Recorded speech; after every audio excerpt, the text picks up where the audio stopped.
கூடாதுன்னு சொல்லி நீ முடிவும் எடுத்த. இருந்தாலும் கருப்பசாமி அப்புறம் ஒரு மாற்றமும் வந்துச்சு. நாம் எத்தனையோ பேர் எப்படி எப்படியெல்லாம் இருக்கிறாங்க அப்படின்னு நினச்சி நீ மனம் இறங்கி நிற்கிறப்பா. வேற என்ன கேட்குற நீங்கள்? அதுதான் சொல்கிறேன். இன்னைக்கு உயிர் சூழ்நிலை வச்சுக்கிட்டு என்ன பண்ண போகிறேன்? 12 வருஷமா வேதனைப்பட்டு இருக்கேன். அதுதான் சொல்கிறேன். தேடி தேடி போனேன், எங்கேயுமே எதுவும் தரல, கிடைக்கல. கேட்டா நான் உனக்கு கொடுத்த வந்து 10 வருஷத்துக்கு முன்னாடியே நீ என்ன கண்டுக்கல, என்ன கொடுத்தேன்னு என்ன கேட்கல. நான் உனக்கு கொடுத்தேன், வந்து ஒருத்தர் ஏமாத்திட்டாங்கன்னு உன்னை தேடி வந்து நான் கொடுத்தேன். அதே நீ வாங்கி வச்சுக்கிட்டான்னு சொல்கிறேன். நீ வந்து 10 வருஷம்னா நீ என் கட்டுமனைக்கு வந்தது எப்போ?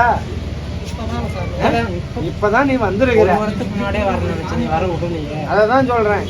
நீ உனக்குன்னு சொல்லி அந்த அணுகாரகம் இருக்கணும். இன்னைக்கு தேவையில்லாத கொஞ்சம் போய் காசையும் கொடுத்து மாட்டியும் கிட்ட